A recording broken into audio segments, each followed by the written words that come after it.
It was the most devastating thing that ever happened in my life. Thinking, what have I got to live for?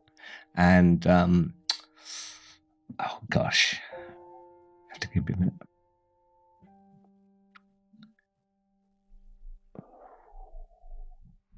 Please welcome Simon Cowell. The scale of his success is staggering. Who's changed the landscape of television and music. Absolutely dreadful. As a kid, you were quite naive, weren't you? Seriously naive. Trying to take on the world with a music publishing company which fails in the car park. And then you go from there to, I'm going to start my own record label at 24. I met Sunita in this club and I thought, I'm going to make a record with her. I don't know how a record's made. I can't read music, but let's just do it. The first time it flopped, second time it flopped. Even when I had the hit, I owed the bank £500,000 and I'm broke. But I would rather be mocked for being different than being safe. Do you remember this single? Their album hits #1. Yeah, but this was a real bittersweet time because I get a phone call which starts with, "Are you sitting down?" And I was on a downward spiral from that period. Became a ridiculous workaholic, working till 7 o'clock in the morning, suffering from depression. And the truth is, I still suffer from depression at times. What about One Direction? The one thing I regret about One Direction is, so boys, if you're listening, We've just hit 6 million subscribers on the Diary of a CEO. So me and my team would like to do something we've never done before as a little thank you. And we're calling it the Diary of a CEO subscriber raffle. And here is how it works. Every episode this month, we're going to pick 3 current subscribers at random. And we'll send one of you a £1,000 voucher, one of you tickets to come and watch the Diary of a CEO behind the scenes live with our team. And one of you will have a 10-minute phone call with me to discuss whatever you want to talk about. If you're a subscriber, you're in the raffle. Thank you from the bottom of my heart for allowing me to do something that me and my team love doing so much. It is the greatest honor of my lifetime, and I hope it continues off into the future. Let's get to the episode.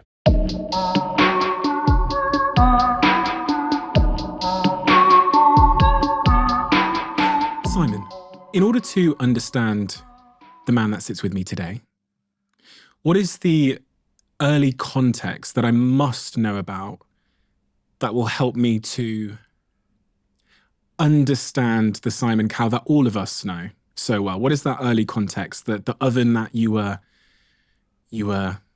cooked in?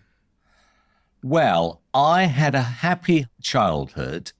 I was always bored though, really bored at school. I always wanted to have a life where I would be interested and have fun. When I was told the school days are the best days of your life, I'm thinking, oh my God, this is terrible because I hate school.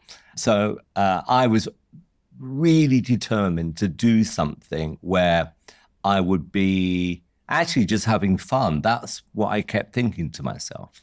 And I want to start making my own money. And one thing my parents did do when we were very, very young, because in those days, you could actually, even at the age of about 7 or 8, in our neighborhood, is go around to people's houses, knock on their door and say, can I wash your car? Can I mow the lawn? Because my mum and dad said, if we pay for the holiday, you've got to earn your spending money. So I'm like, fine. So, but I used to love it. If you got 10 quid for like washing a car, I mean, it was like bingo. It was the best feeling. So you mentioned your mother there. Can you tell me about the influence that your mother and your father, Julie and Eric, had on you? When I lost them, particularly when I lost my mum, because then it was kind of final, it was the most devastating thing that ever happened in my life. I mean, it was as bad as things could possibly be. And we just had the most amazing relationship. My mum was the disciplinarian. I remember I must have been about 4 years old, maybe even younger. And I remember where I was sitting in the car and she said something to me and she said, "Manners maketh the man." And I'm like, well, what does that mean? She goes, "Manners maketh the man." And then she explained what that meant. And it's always stuck in my head because it's such an old-fashioned way of saying be polite. Mm-hmm. Both my parents were very kind of old school. They were very respectful to everyone. I always remember that. And I looked up to both of them. And I always knew at any time I could go to them when I needed advice. And they would always give me the right steer. And they were always there for me. Your work ethic is renowned. Yeah. I've spoken to a lot of people in your team currently. And one of the things they always described is through much of what got you to where you are today is an insane work ethic. And when I say insane, I mean insane with every sense of the word. Where does that come from? Because, you know, you said your childhood was happy. And typically when someone has a pretty insane work ethic, there's some kind of trauma at somewhere, you know. But for you, I couldn't quite identify what that was. It probably comes from my dad worked for a large corporation. And before he retired, he said to me, don't work for a large company, because when you're, 65 or whatever, they're going to retire you and you'll never hear from them again. And that is exactly what happened to my dad. And it was heartbreaking because he did work hard. He was a very loyal person, to the company he worked for. When he passed away, he didn't have any money. That's probably what made me realize, A, I don't want to be in that position. And secondly, the only way I can achieve that is by working for myself. And I always had this crazy vision of if I work for a company and I don't get on well with the boss, he's going to probably invite me to his house and talk about golf. I just always had this in my head thinking I couldn't think of anything worse than having to suck up to a boss who doesn't like me. And the reason I kept thinking my boss would never like me is because I was so bad at school and my teachers were quite strict with me. So I thought work was probably going to be the same. So that's what drove me. And, my dad also, he knew, because I didn't do very well with my exam results. And he did say to me, it's quite clear, somebody, you're not going to make university. Have you made up your mind what you want to do? And I said, I want to do something, I think, in entertainment. I'm not sure what. And he said, look, whatever you do, you're going to have to be patient because it's not going to happen overnight. If you want to do well, you've got to learn to be good at it. And it could take 20 years, it could take 30 years, but understand that. And I'm like, I'm fine with that. And I really was fine with that. Your dad seems like a man that gave a lot of actual advice.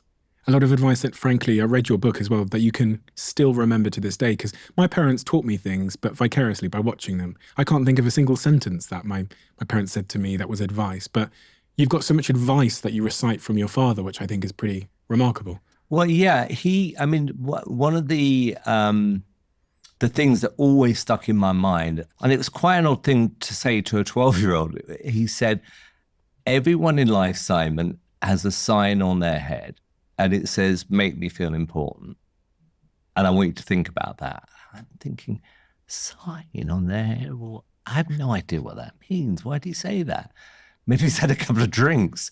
And then I forget when I realized what it meant, but boy, did that stick in my mind, which was, if you want to do well in life, it's going to be a team effort, and make sure you recognize every single person on that team. And so if I walk into a room, I instantly, I think pretty much from the point I understood it, is that I can walk into a room and I see everything in one moment. I see the person who's opening the door. I see the person who's doing a particular job. So in other words, I see the room always as a team. And you did that the minute you walked into this room, because there was, 10 people here, from the person that opened the door, the person that got the coffee, the people, taking care of the cameras. And this is rare. And obviously I've done 300 of these conversations. You went around to every single person in this room and took an interest in every single person, it's not typical. Especially when you're dealing with people that have a big sort of public profile. We've had people walk in, completely ignore me for 10 minutes, sit down and text and take phone calls. Nice. Unfortunately, I've seen a lot of that as well. Yeah. And I see an awful lot of hypocrisy, which are people, yes, who on the outside, they show one side of it. I then always see that person when they're off camera and who they really are. And they are the opposite. They will just, like you said, completely ignore everybody. The worst thing is, and I had this as I was, trying to get my career started, there's nothing worse than when you're talking to somebody and as they're talking to you, they're looking for someone more important than you. I remember feeling that, at an early age in my career and how that felt. And it was very demeaning. And I suppose, those two stories about my mum and dad, they were really, really, really important things. And they must have known that that would mean something for me later on in life. And I've said the same thing to my son, Eric. I remember the first time I said to him, Eric, manners maketh the man. He was about 2, and he's like, give me, and he repeated it back completely wrong. And I said, no, say it again. And then eventually, I think he must have been about 4, and he was very polite to someone. And I said, I'm very proud of you, Eric. And he went, manners maketh the man, Daddy. And I'm like, you've got it. Maybe you need a little bit of patience. Trying to indoctrinate the 2-year-old into... But you turn to your father and you express that you'll pursue entertainment and music. At sort of 12, how old were you when you first said that to your father? I would have been about 12-ish. There was nothing I excelled in at school at all. You were surrounded by music people and entertainment people where you lived. I think your dad at one point worked at EMI. Yeah, briefly. He worked for their real estate division. Is that where music? Because I'm trying to figure out where music came from. I've got this kid that's naughty, not paying attention in school. I read the stories about you holding up a bus with a spud gun. Should have said that as you were drinking.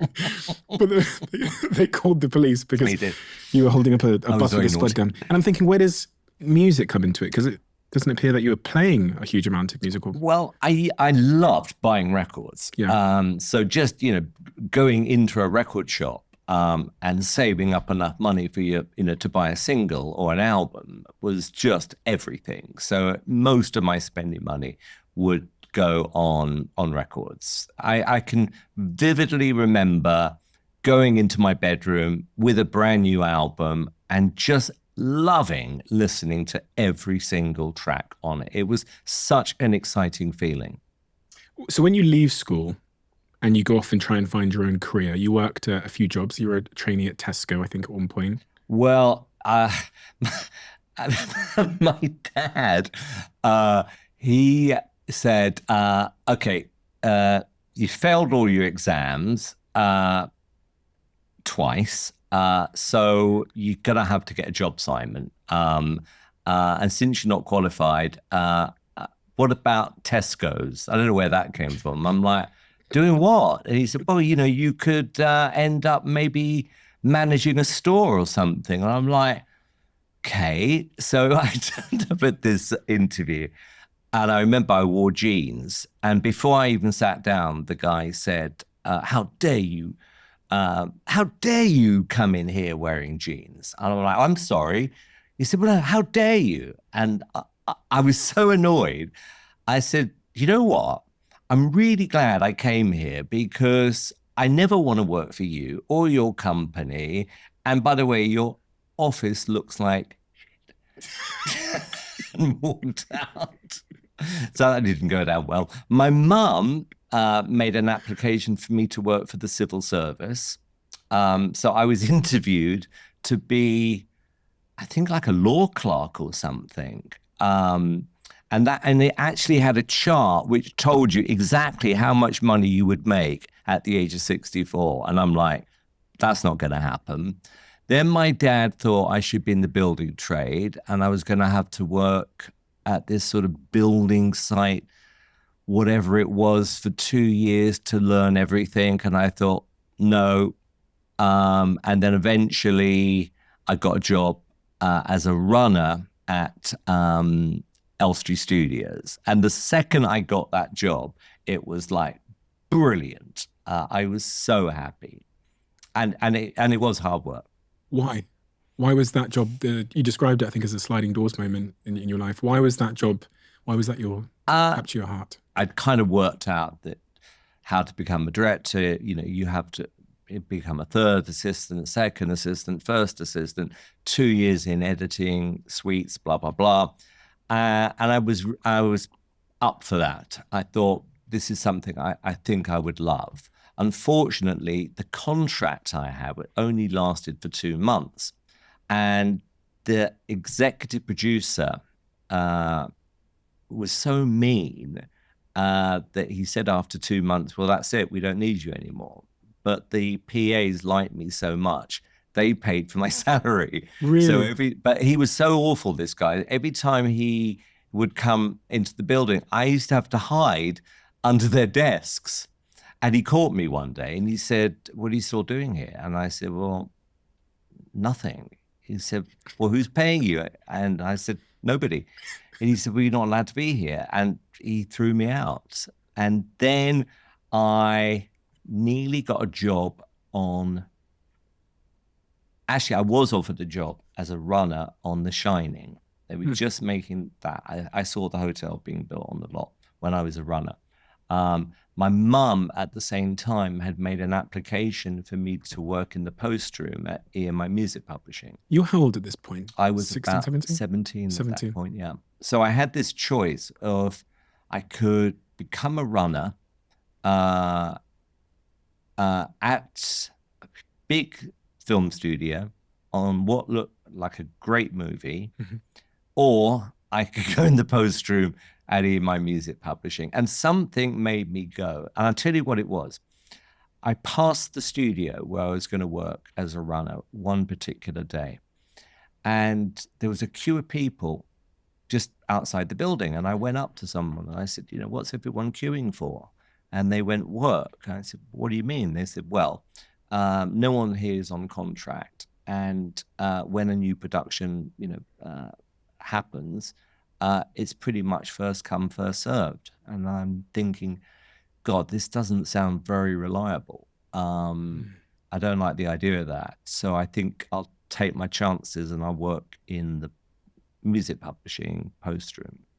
When you say the post room, yeah, do you mean where the post is sent? Yeah, yeah, literally. So it wasn't a very nice building, and it was almost like being in a garage where we were. It was definitely a basement. There were 2 guys who used to work. I think one of them was called Harry or something.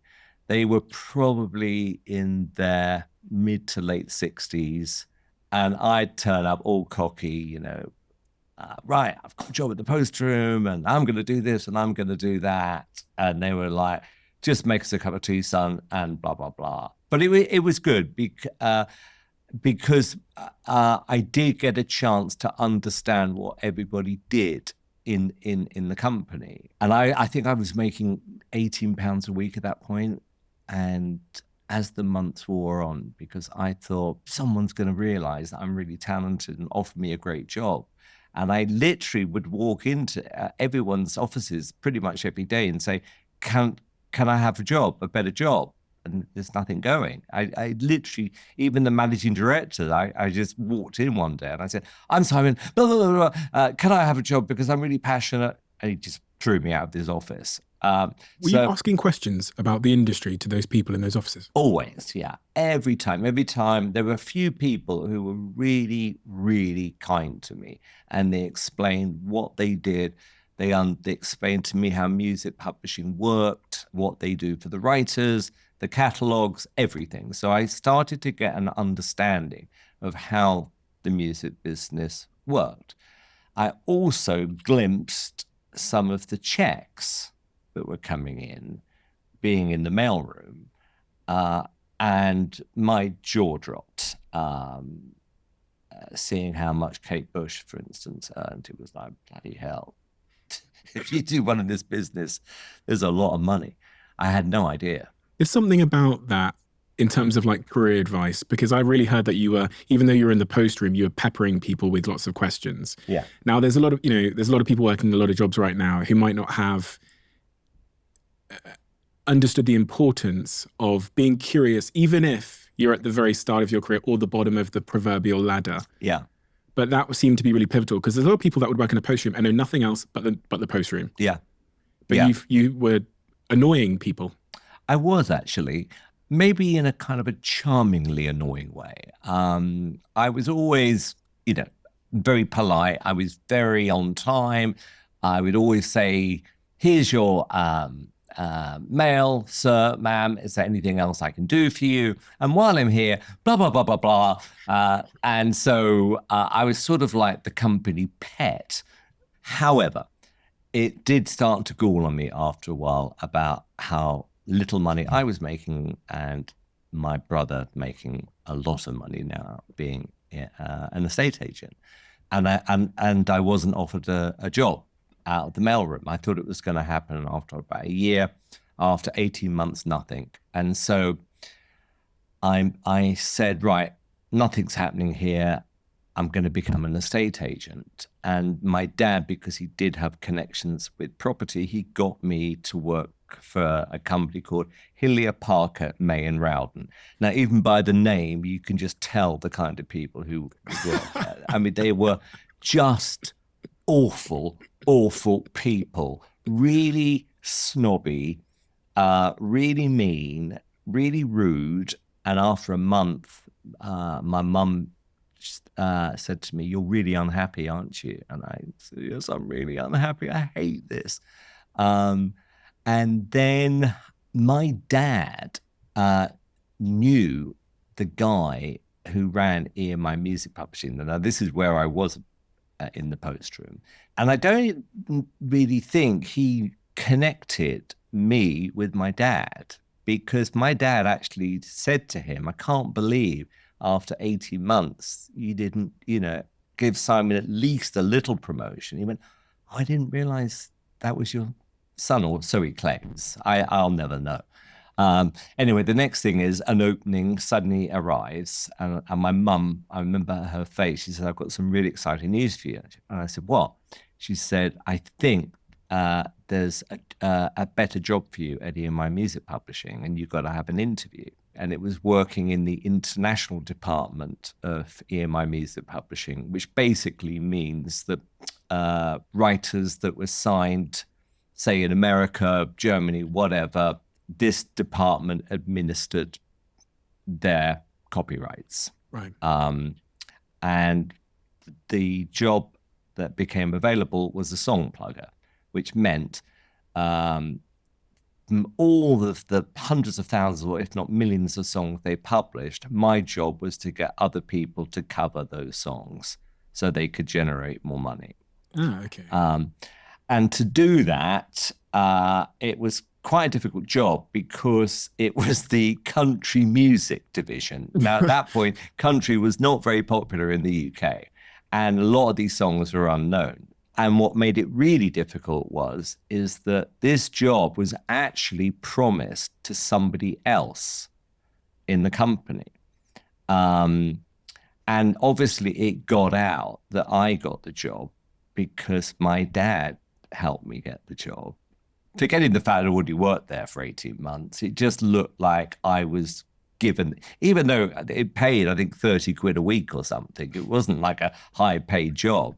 And no one would talk to me for the first 6 months.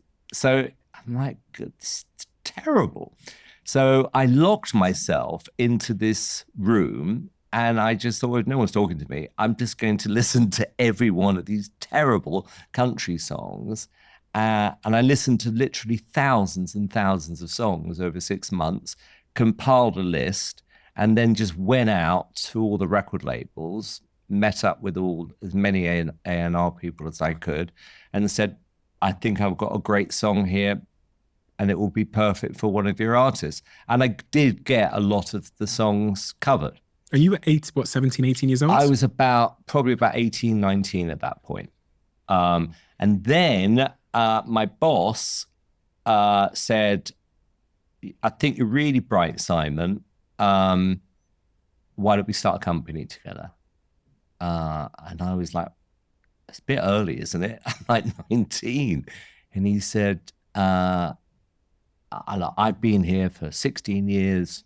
You're never going to make much money. Let's just do it. I've actually found someone to back us. So I met these people. They owned a recording studio.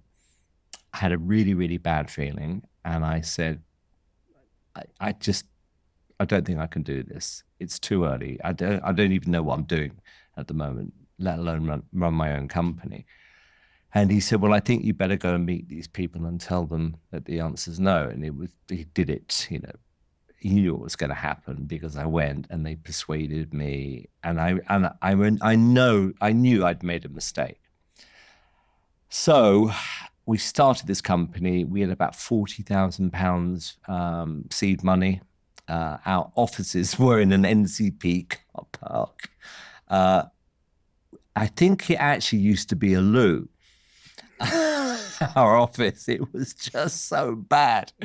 And I'm like, oh God, what have I done? I just got this job with EMI and now I'm working in a loo in a car park and this is not going to work.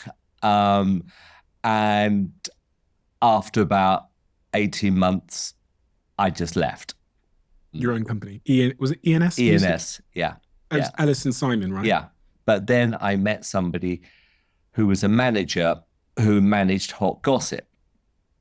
And he had a really cool office in South Molton Street. And I just really liked him. He was really funny. And I said, can I work for you? And he went, doing what? I said, I want to start a record label. And he went, seriously? And I said, well, you got this great management company. I think I know how to make records. Let's just do it. And he went, I'll pay you £40 a week. And we agreed on 55. And I'm like, brilliant. And I don't know, I just suddenly, from feeling really, this isn't working, to I've really got a feeling this is going to work. You were quite naive, weren't you? Oh, yeah. I mean, seriously naive. Yeah. Because it's like a kid is like trying to take on the world with like his own music publishing company, which fails in the car park loo. And then he goes from there to, I'm going to start my own record label at what, 20, 26, 25 years old? So you start this record label. Is that Fanfare Records? Yeah. So I met Sunita in this club, the Embassy Club, which is a brilliant nightclub. I liked her, she liked me, and I said, I run my own record label. Nice. And I thought it's a great pickup line. And she said, I'm an artist. I went, really? I said, have you made any demos? And she said, yeah. So I said, well, can we meet again? And we did meet again. And she did play me some demos. And I said, actually, you've got a really, really good recording voice. And at the time, there was this particular kind of sound, dance music, which was really becoming popular. You know, it was all originating from, I think, the French part of Canada, where a lot of these records were originally made. They were all breaking out of gay clubs across the UK. And I just had this idea for Sunita, which was, she was so beautiful, so much fun. And I thought, I know what I'm going to do. I'm going to make a record with her and I'm going to break it through the clubs across the UK. And I just had this crazy idea in my head for a title. And I said to this guy I met, he hadn't had a hit before, this is Sunita, blah, blah, blah, blah, blah. I want a record. This is how I think I'm going to break it. I want it to be called So Macho. And he looked at me like, right. So we made two records. One was called So Macho. The other one was called God, you've got it. Is the other side cruising? This is the record. That's it. Oh my God, that's a great sleep, by the way. It's fantastic. Yeah, that's right. So macho and cruising. The problem is the guy I was working with says to me, I'm expanding into book publishing. I'm like, okay, fine. So he didn't really take any notice of what I was doing. And then he said to me, I've been a public company, basically wants to buy my business, blah, blah, blah, blah, blah. Great. I'm shutting down the record label. I'm like, are you kidding? I've just made this record. I think it's going to be a hit. And he went, no, I'm shutting it down. And I said, and what does that mean for me? He said, well, you're out of a job. And I said, look, I know you've made a lot of money. You're probably going to make a ton more. Do me a favor. Would you just give me £5,000? I don't want a salary, but with that money, I will make the video. I'll get it distributed, blah, blah, blah, recorded, video, everything. And he went, let me think about it. And I kept calling him over the weekend. And eventually he said, okay, fine, 5,000 and that's it. So I thought, okay, that I think should be enough. And that was, I suppose one of the biggest turning points in my life. If he had said no at that point, I'm not sure what I would have done. What would you have done? I would have hustled it from somewhere. Because I really did believe in this. The minute I heard the record I just thought, this is going to be a hit. How'd you know? I just felt it. I had a good, the funny thing is when I actually made my first record, the producer said, do you want to come down to the studio? And I said, no. And he said, why? I said, because I don't want to know how a record is made. He said, why? He said, because I want to listen to it as anybody who buys records. If I know how a record's made, it's going to sound different to me. So to this day, I don't know how a record is actually made. I don't know how it started. Does someone play a bass line or a keyboard? I mean, I literally haven't got a clue. That's so strange. Because I know it would be an almost, it's like when people do magic on my shows. I'm not the person who goes, I know how you did that. I go, I believe in magic. And I will literally make myself believe in magic. And with music, it was sort of the same thing, which is I don't want to know too much. I don't want to pretend that I can read music because I can't. I don't want to make myself believe that I can be a producer because I probably couldn't be a very good producer. But I think I could be a very good A&R person, which is find an artist, find them the right song, and then, break the record. And it took me about 1.5 years to break that record. It was tough. I just want to pause on that, what you said there about not knowing anything about music or how a record is made. What I heard there, I guess in between the lines, is you want to remain the listener and not the creator because you think it's more valuable to maintain the perspective of the consumer. Completely. 100% that.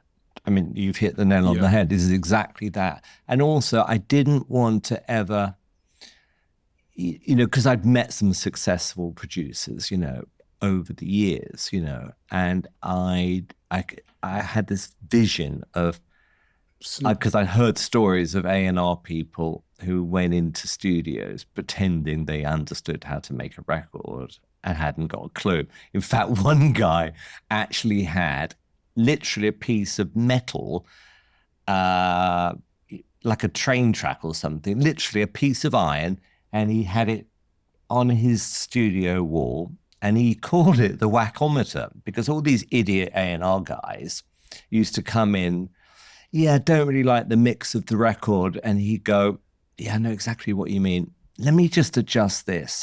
And so he would just pull the lever down and the guys would go, night and day. And I couldn't think of anything more embarrassing. So I've always been the first to say, I don't know how a record's made. I can't read music. I haven't really got a clue, but I think I do have a good ear for a hit or a potential hit. There's something really transferable to marketing. I've obviously spent the last 10 years working in marketing, and one of the most passionate things I've said on stage a gazillion times to my teams is trying to get us out of the perspective of the creator and into the perspective of the person that's going to see it out in the world. And I have to say, it is like an impossible task. Yeah. It sounds so simple. Yeah. And what Yeah. you're describing is what I've fought so hard to try and convey to people. Well, I think you can do that if you believe it yourself. And I did have this strong belief in myself that finally I'd found something I could do, which was make a record, make a terrible video. Because obviously we used to have to physically manufacture the records. So I didn't have a lot of credit. So I had to do a lot of deals, with these people. Look, I'll pay you if you'll make me 10,000 was the minimum or something. I mean, the whole thing. What I had to go through to get this record into the charts. And it was all about getting it into the top 40. And it took me 3 times. First time it flopped, second time it flopped. And then what I did was I said to the warehouse, I said, what is the problem? They said, well, the record's selling, but it's not, it keeps selling, Simon, but it's not enough to get it into the 40. So I said, well, why don't we hold the order? And they said, well, we're not really supposed to do that. What does that mean? In other words, just say it's out of stock on the computer, but it's not out of stock. Just don't let them have the record when they order it. In other words, let's build up the back orders. So we built up whatever the back order was, and then all the people who'd ordered a record 3 months ago, 4 months ago, suddenly all these records arrived that week. And it worked. It got the record into the top 40. It squeezed in, and I got a breaker on top of the pops, and the record just exploded after that. Because of circumstances heavily outside of your control, Fanfare Records collapses, owing the bank $500,000, and you're left with about £5 in your pocket, and you move back in with your parents at 30 years old, my age? Well, it wasn't the label that owed the money. It was me. Because all of us were encouraged to buy shares in this company because we were told the company was doing really, really well. So the bank manager was practically forcing me to borrow money, because he said the shares are going to go up in value. And at the same time, I thought everything was just going to be wonderful. So I bought a house. I bought a Porsche, of course. I had a gold credit card, which no one explained to me how that works in terms of the interest rates. So I'm living it up. And when it all came crashing down, I owed the bank nearly £500,000. So I had to go in and see the bank, and they had the nice guy and they had the not so nice guy. And the not so nice guy was, okay, where's the money? Right. Well, you lent it to me, where it's just gone. And the other guy was like, yeah, well, it was partly our fault and blah, blah, blah, blah, blah. So I said, look, all I can tell you is if you bankrupt me, I don't care because I don't have anything. I don't have a job. I don't have any income. I've just got this debt. What about the Porsche? What about the Porsche? It all went, the whole lot. Even when I sold the house, I still owed money on the mortgage.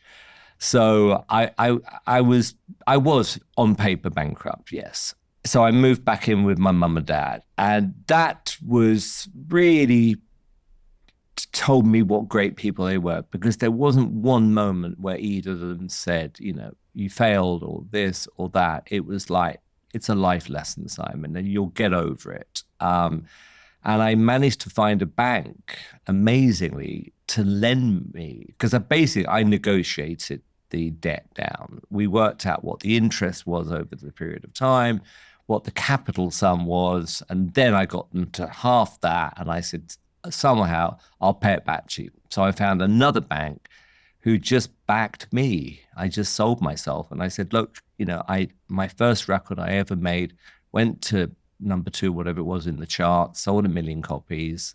This is what my career is going to be. What happened was out of my control.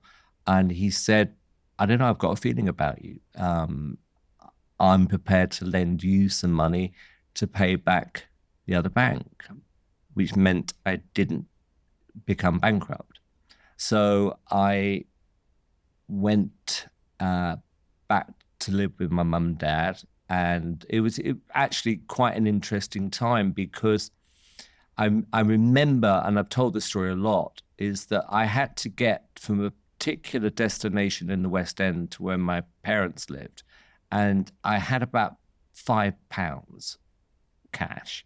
And I remember thinking, it's literally all the money I've got left in the world.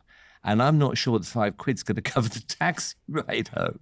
And I think we just about made it. Yeah. And I said, I'm sorry about the tip, because I haven't got any more money. It was about 10p or something. Fortunately, I had a very, very good lawyer, a guy called Tony Russell.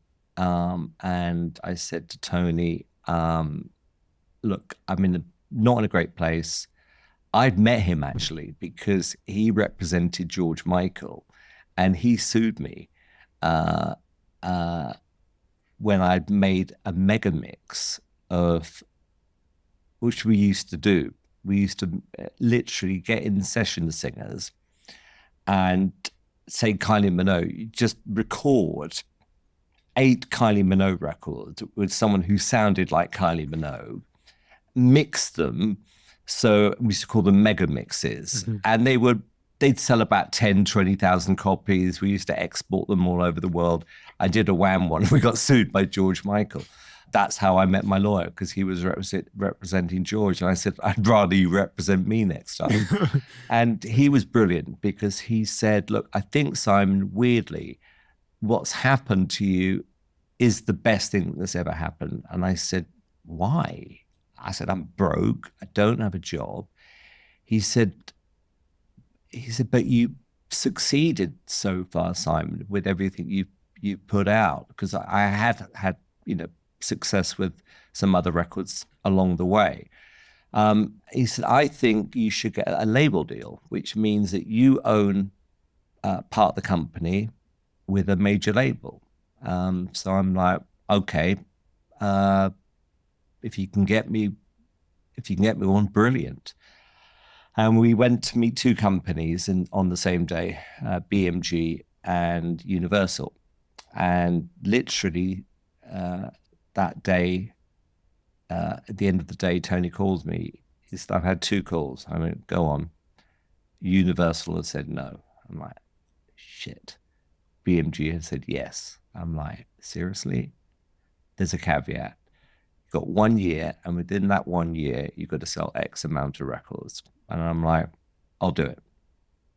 And I did. And that was kind of how I got myself back up and running again. By the way, the other thing I should mention is I said to Tony, by the way, I don't have any money to pay you.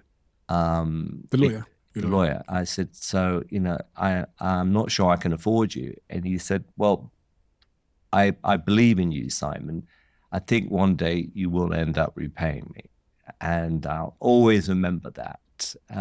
And years later, of course, we did a lot of deals together. And of course, I repaid him. But I mean, the fact that he was there for me at that moment, I mean, that was, again, a life-changing moment for me.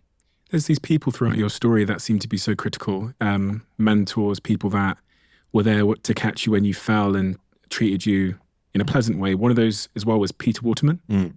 You described meeting, the day I met Peter Waterman was easily the most important day of my career. You said that in your book. I don't mean to be rude, but...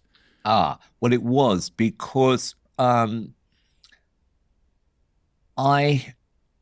I realized very, very quickly that it was unlikely I was going to be able to sign or find singer-songwriters. So I was going to have to find artists who needed songs written for them. So I needed to find the best pop writers, literally in the world. I heard this record on the radio and I just thought, wow, whoever this is, this record is brilliantly made. And I found out it was produced by Stock Aitken and Waterman. No one had heard of them at this point. So I call up Pete and I said, hi, my name is Simon Cowell, blah, blah, blah. And can I meet you? And he went, yeah. So I went down to his studios and we met.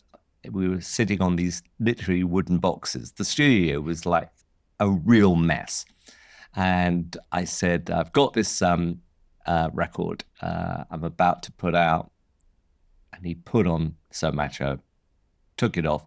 That's a hit. I went, yeah, I know. Will you produce her follow-up? And he went, no.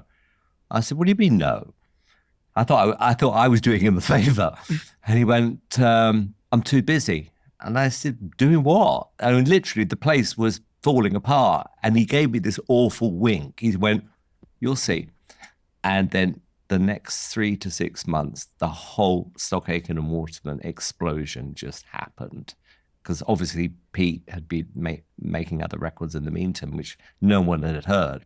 And out of nowhere, all of his records were just hits. So I thought, okay, I've got to persuade him to write Sunita's follow-up. Right. So I just used to turn up at his studio literally every single day and make tea, sit in the studios, blah, blah, blah. And they were so busy, they didn't really notice me. And after about a year and a half, Pete was in the studio and he turns around and he goes, why are you always here? And I said, well, I'm trying to work out how you do it. And he went, I'm not paying you. I said, I don't want to get paid. I want you to one day write her follow-up. And a few months after that, I was in my office. I get a phone call. I've got you hit, mate. And I got in a cab, went down to his studio, and he played me the demo of Toy Boy. And I thought, that's going to be a gigantic record for her internationally as well. I could feel it. And Pete, made it everything. Because Pete, again, I mean, Pete will pretend, unlike me, he'll say, oh, of course I know how to produce records, blah, blah, blah. He may do, but Pete's skill is, I've always described Pete as the best DJ in the world.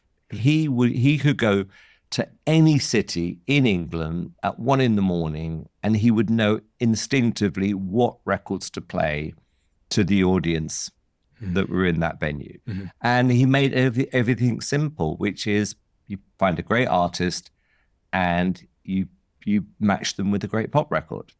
And that was it. When you got that job at BMG, one of the things that I read was that you were really focused on television, which was unusual. Television as an outlet for the music and as a distribution platform to make the music successful, which is unusual at that time to think about television. Why did you think about television? And why were you pushing that upon your bosses at BMG? I took the view, it didn't matter to me what the record was, as long as it sold a lot of records. So it just occurred to me one day, I forget what it was. It might have been, I think it was the Wrestling Federation or something. Someone told me they'd sold out Wembley Stadium, the American wrestlers. WWF. Yeah. In 80,000 seats in like 27 minutes. And I'm like, what? And so I learned a bit more about them. They're selling everything. And I'm thinking, actually, their fans are so crazy about them. They'll buy an album. So I met with them and I said, have you ever considered doing this? And they went, no. And I said, well, I'll pay you X as an advance. I phoned up Pete Waterman. I said, how do you fancy making an album for the rest of this? He said, I'll do it, kid. instantly. He just got it. And we flew all these wrestlers over from America. They all turned up as their characters. It was hysterical. The Undertaker, Hulk Hogan, you name it, they were all there. And my boss at the time was so desperate for me not to do this. She actually got down on her knees, seriously, and was praying and said, look, Simon, I am begging you not to do this because it's going to be such a catastrophic failure. And I'm like, well, I'm doing it. I just don't understand why you don't get it. Have you felt like that a lot in your career, where you feel like you can see something others can't because you're thinking more from first principles there? You're thinking they sold out an arena, they have an avid fan base, we can attach music to an avid fan base equals hit. Yeah. You've summed it up very eloquently, and that is exactly it. However, and you know this, what is very straightforward to us is not straightforward to other people. They're thinking, he's gone completely mad. I mean, no, but I'm thinking, yeah, but you're not a 7-year-old boy. This is who's going to buy the record. This is somebody who's going to buy a board game or cereal with the wrestlers on it, whatever. I did it with the Power Rangers, Zig and Zag. I didn't care as long as it sold records. Is it this one?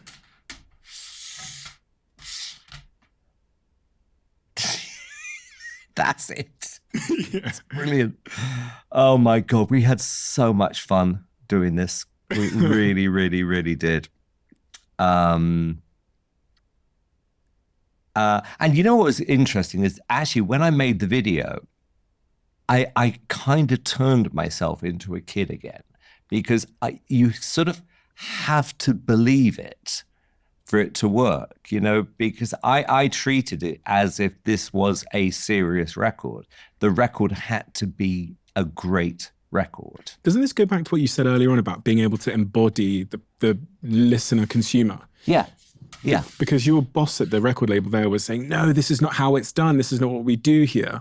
Whereas you're thinking again from the mind of a 7-year-old or an 8-year-old. Mm. And that's hard. Yeah, well, I didn't think, I thought logically it made a lot of sense. I used to sit in these A&R meetings with really, really serious A&R people who would literally go bright red with anger when I would play them something like this. You're making a mockery of this label and the music business. Is like, well, who cares? It's #1 in the charts in 28 countries. I just didn't understand why people would take it so seriously. And this sold millions and millions of copies. You sold millions of copies for a wrestling album. Yeah. Using a passionate fan base as the... And you know what? It was fun. It actually was a fun project. And when I worked at BMG, I got to know a lot of the people who worked in the telesales department. And these were the girls who would literally get orders from the record shops. And I got to know all of them. And they were really, really fun people. And but they were like the background, But I used to call them the punters. They completely got it. And I always used to say, if you hear of anything, just let me know. Is there a demand for something? I just want to know what's going on every day. And one particular day, I said, anything happening this morning? And they went, yeah, we're getting a lot of calls about something that was sung on Soldier Soldier last night. So anyway, cut a long story short, I tracked down Robson and Jerome and I said, hi, I'm Simon Cowell, blah, blah, blah. I kind of got Jerome to say yes. Robson just wasn't having it. So I was like a stalker. I would not let it go. I got hold of his parents, everyone, his friends. Sound like baby reindeer. To the point, I think I got a legal letter saying, can you stop harassing my client? And it's like, well, when he says yes, I'll stop harassing him. And eventually he agreed to a meeting. And I'm so excited I'm in the cab going to the meeting, and then I suddenly went, Christ, I don't know what he looks like, because I'd never watched the show. What do I do? So, and we were meeting in this wine bar or something. So I just walk in and I'm like, hi, I'm Simon. And then this hand shot up, Robson, I'm like, hi. And we sit down. I said, here's the deal. I'll pay you both £50,000 each to go into the recording studio, lay down your vocals. And if you say no, you keep 50 grand each. And he looked at me and he went, you serious? I went, yeah. So literally the following day, they said, right, we'll do it. Thinking we're about to make 50 grand each for a day's work, and we're never going to put the record out. So I get them in as quickly as possible, and I get a phone call from Robson, I want to see you. So, oh dear. So I walk in, they'd laid down the vocals, and I said, what's the problem? And he goes, you are a complete C word. And I went, why? He said, because you knew exactly what was going to happen, didn't you? And I said, I don't know what you're talking about. He said, yes, you do. And he said, put it on. And they played me the record. And they both realized at that moment the record was going to be a hit record. And I kind of forced them into doing it. And they were happy and angry at the same time. For 2 years, they were the biggest selling artists in the UK. I mean, they outsold Oasis, everyone. Really? Yeah, it was absolutely, I cannot tell you. We couldn't make enough records. We sold so many records. And this particular track was number one for, I think, 7 or 8 weeks or something. Yeah, something Staggering like that. At the time, which the is album crazy. went to number one. I mean, I think all their records went to number one. It was actually quite incredible. And that was probably the thing that really cemented this thing about my career, which was absolutely trust your gut, go completely in an unconventional way. And that more than anything else made me realize the power of TV. Because also when I eventually did see the episode and I saw how it was cut, and the storyline, and just how everything worked, and why there was such a demand for that record, it was, wow, that's a great lesson.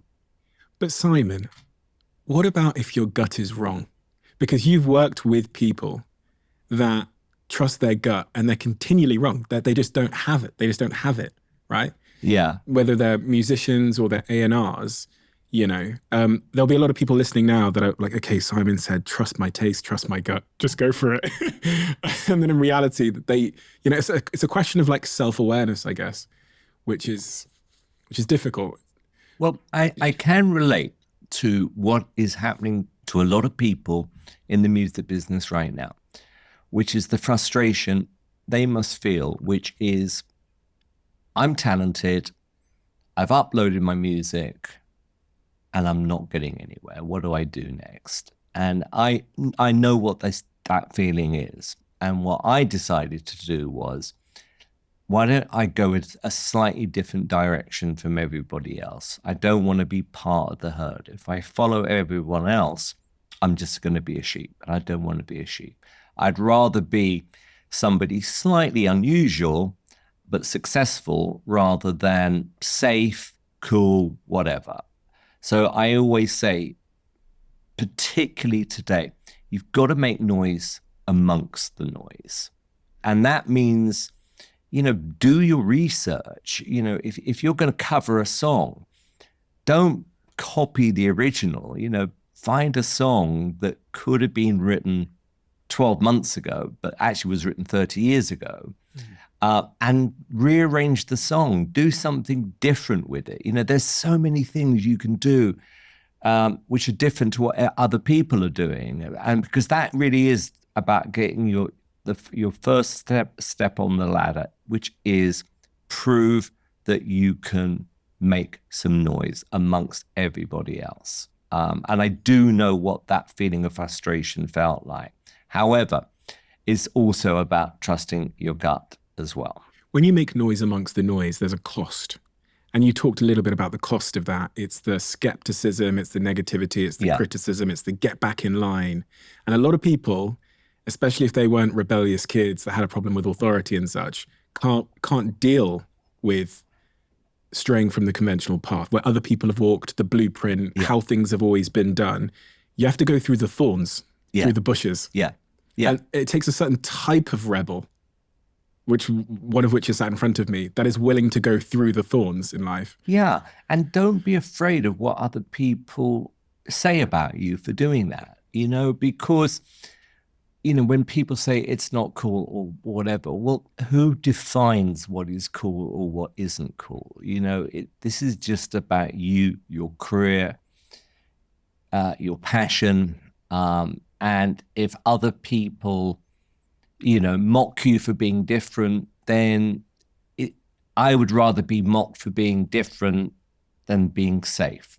That would just bore me. I've been called so many terrible things from serious people in the music business, but it just doesn't really matter, Did it ever bother you? Is it a muscle you've had to train? The only thing that bothered me was, like I said, when I first tried to get my record played on Radio 1 and I saw the process and I thought, this is something I can't change. I cannot change a stuffy old producer's mind about liking a record he knows nothing about. So I have to find a way to force that person to play the record. And the way I can do that is to get it into the charts. So I have to find a way to get it into the charts that forces them to play the record on the top 40 countdown. That's always what I had in my head. In other words, if you really, really believe in it, and the conventional path isn't open to you, then you've got to go, right, then how do we navigate a slightly different path that eventually gets us what we want? Let's not go the obvious route. And, I'm not going to lie, every time I do anything new, there's always part of the thrill is it may not work. And, every time I film a series of BGT, AGT, whatever I'm filming, every year there is one day where I'm like, it's over. It's over. I hate the acts. I'm bored. That's it. And then the following day, I'm like, my God, I love this show so much. I mean, I am so up and down like that because I can't fake how I feel. When I'm bored, when I'm miserable, it really shows. And when I'm happy, then I'm happy. You guys may have heard our most recent news, the launch of Flight Studio, which is our brand new podcast and media technology company. As we scale this new company, we also need to scale our team. And my first port of call for hiring across Flight Studio has been LinkedIn Jobs, who are a sponsor of this podcast. We're hiring for around 30 to 60 roles right now, and LinkedIn has been me and my team's go-to. The platform makes the hiring process intuitive, smooth, and super efficient. LinkedIn has helped me and my team source professionals we can't get anywhere else, even those who aren't actually searching for jobs right now, but might be open to the perfect role with us. In a given month, over 70% of LinkedIn users don't visit other leading job websites, they visit LinkedIn. So if you're not looking on LinkedIn, you're looking in the wrong place. So today, I'm giving the Diary of a CEO community a free LinkedIn job post. Head to linkedin.com/DOAC now and let me know how you get on. Terms and conditions apply. I've got another single here. It's a single, but it's part of an album do you remember this one? Oh, yeah, Westlife. So you're sort of, I think, 39 years old, and your band, Westlife, their album hits number 1. Yeah. And you know what? This is, my dad passed away right at this time as well. So this was a real bittersweet time for me because my dad, he never knew this, but my dad was amazing at spotting hit records. I would play him certain things I was making. Oh, bless you. Got a photo of him here. Yeah. Yeah. He, when I first started to have some success, and my records went to number one. He was so proud.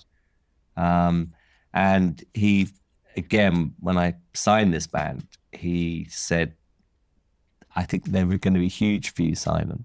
Really? Yeah. But this was a really crazy story about how we signed the band, because Louis Walsh was always calling me.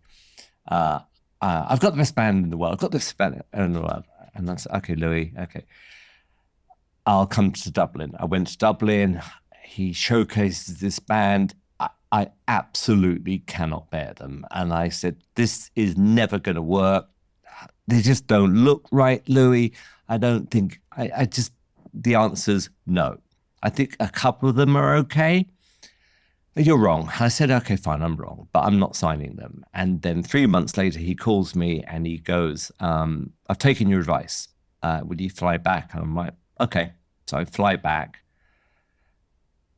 They start the showcase for me. Within 30 seconds, I said, I'm in. Done. You'll hear from my lawyer. Do you want to hear any more? Nope. I can see it. They sound great. They look great, blah, blah, blah. We signed them. And then a month later, it turns out that he has dyed one of the guys' hair blonde to sneak back into the band. And that's Shane, because when we auditioned them the second time, they all had blonde hair. I don't know why that made a difference, but it's a typical Louis story. They still succeeded, though. They did fantastically well, yeah. And in fact, I think we still have the record of, I think it was their first 7 singles went to number one. And I don't think that's ever happened again. You described that moment as bittersweet. In your book, I read that you called home to tell your sort of family that this album had gone to number one. Yeah. And the news that you got back was that your father had passed away from a heart attack. Yeah. Yeah. I went to Germany to this big conference, and, I did quite a big presentation on the group, and the reaction in the room was huge. And so, and I also was hearing the record was really selling, and I called, and I could just tell something wasn't right. And I think someone said to my mum, don't tell Simon while he's there. And then I phoned back and she told me, and I'm like, God, I can't believe it. Because I genuinely, at that point in my life, I just believed my parents were going to live forever. I mean, it was that. And yeah, it was tough. However, I do believe in God, and I do believe, because the hardest thing when you lose your parents is you can't even think about them afterwards because it's too difficult. Everything is. And then after a while, it's like when I have a question in my mind, I do talk to them in my mind. What would you do? And I know what they would say. So I really do still believe they're with me. But that was a very bittersweet moment, and probably, I would have swapped everything I'd succeeded, to have kept him around,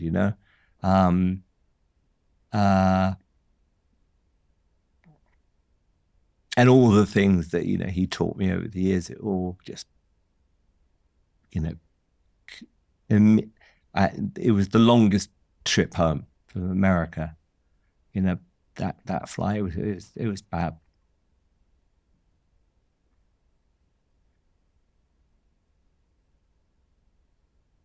It's a credit to the man. Yeah. And, like I said, look, thank God, he was very wise, and he did give me a good steer. And like I said, a lot of things I still do now. I still think of what would my dad say? you know, because he only lost his temper with me once. And boy, when he lost it, it was like, well, I don't want to go there again. But, you know, he never hit me. Nothing like that, you know, but he raised his voice once at me, and that was enough, you know. But he was very, when he was angry at you, you knew it. But I also, you know, I think he would have got a real kick out of seeing me on a TV show. I know he would have just found the whole thing really, really funny. He didn't see you on a TV show? No. That came a few years later. But, you know, at least he'd seen me, you know, succeed, you know, and that meant as much to him, I know, as it did to me. Does the purpose and the meaning of all the work you're doing change when you lose someone who was so central to why you are where you are? I'm thinking about the sort of immediate.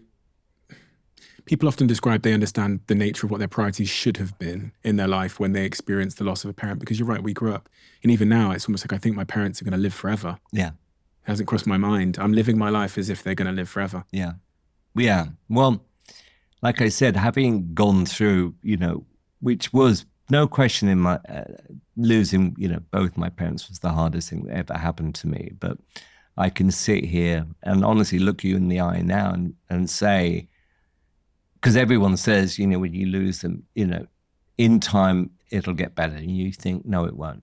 And the truth is it does, as long as you believe. And you have to believe that their presence is still there with you. And I do genuinely believe that with my mum and dad. And, oh gosh.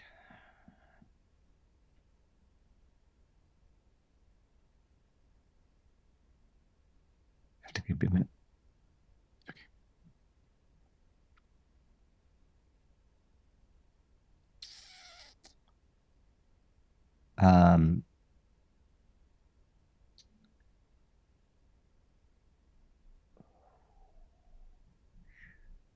My mum, you know, she started to get dementia, but, you know, fortunately, you know, saw Eric. She really wanted me to have a kid. And she bought him this brown blanket. And he still has it. Literally, everything is about the brown blanket. You know, where's my brown blanket? And he said to me, when he was about 2 or 3 after, you know, she passed away, he says he just looked up at the sky one night, and he said, I'm thinking about Grandpa Eric and Julie.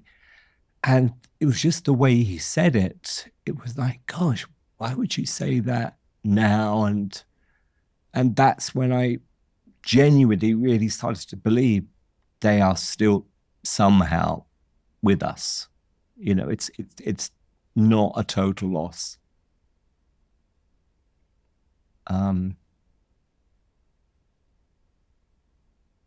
And I think, you know, maintaining that amazing relationship with both of them, you know, up until the point both of them passed away, they were my best friends, you know.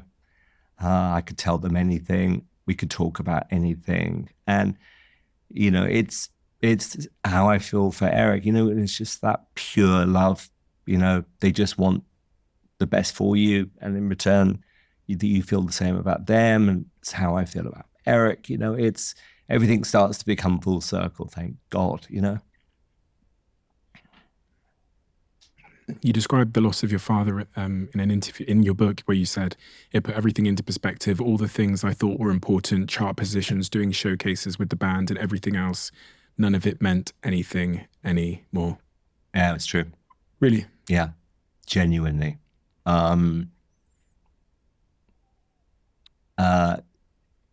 can say that because, of course, I really, really enjoyed every successful moment of my career. Even when things haven't gone quite to plan, there's still a story, you know, or something to be learned from it. That combined joy versus the devastation you feel when you lose someone.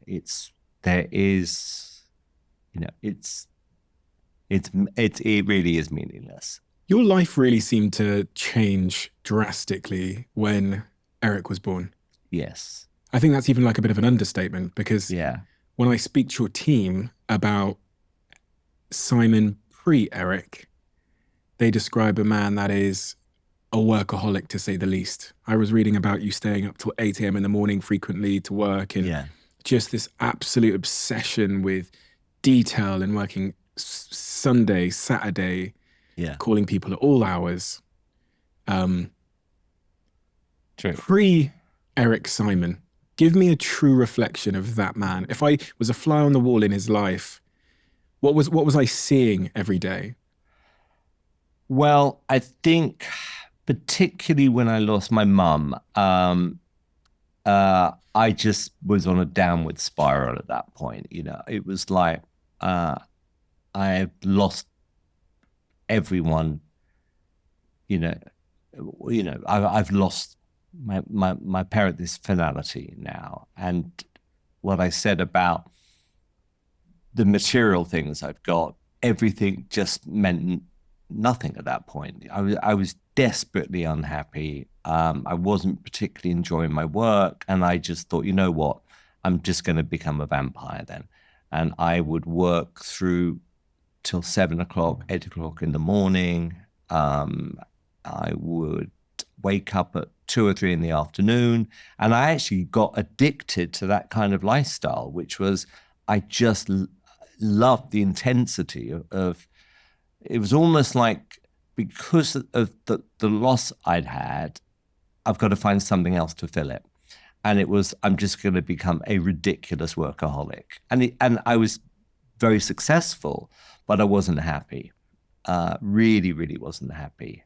And it was like the expression, is this as good as it gets? That's how I felt. There were certain people in my life at that point giving me advice who just shouldn't have been in my life. And